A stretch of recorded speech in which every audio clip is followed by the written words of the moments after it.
Ito. ah, Ito yung isa sa side effect ng ABAC ASF vaccine mga boss. Nagkakaroon po siya ng miscarriage mga boss, yung breeders natin. So hindi lang po isang beses nangyari itong ganito mga boss. Yung kaibigan ko rin nagbakuna ng ABAC, nakunan din yung ano niya, yung inahin.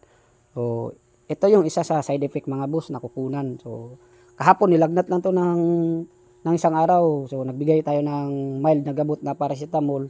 Nung umaga, pagkagabi wala na po siyang lagnat. Pero ngayon nag-discharge agad yung guilt mga boss. O hindi lang yan ganyan yung side effect sa mga breeders na ABAC mga boss. Yung unang cycle ko talaga sa ABAC is yung mga biik na pinapanganak is napakahihina.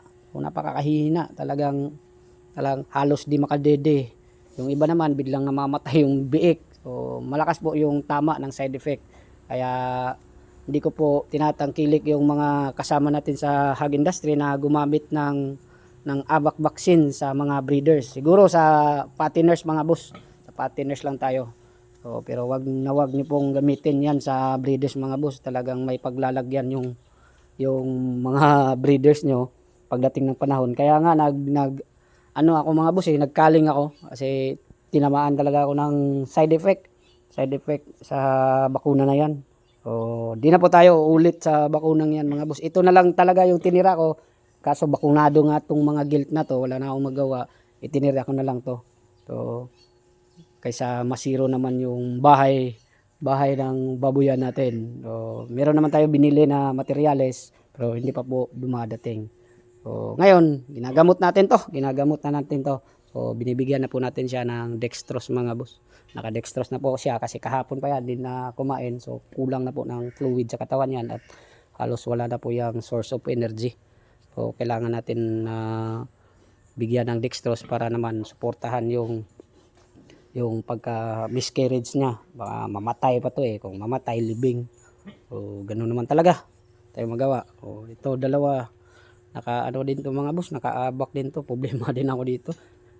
Itong dalawa mga boss nakaabak din to. Dalawang beses na to na EI ngayon. So isa din 'yun sa side effect, yung panay nagre-reheat yung baboy. So reheat agad to mga boss nung dalawang beses dalawang beses na to nila na EI ngayon. Kung unang bigay ng similya sa kanila, talagang hindi po nabuntis agad. Ito yung nabuntis pero nakunan. So, sinasabi nyo na walang patunay yung side effect. Ito mga boss, patunay yan. So, patunay po yan. So, isa na rin sa patunay na wala na talaga akong baboy dito. Talagang kinal ko na kasi talaga naman napakalakas ng tama ng side effect ng bakuna na yan. Happy farming mga boss. Tuloy-tuloy pa rin tayo. Ganyan naman talaga yung pag-aalaga ng baboy.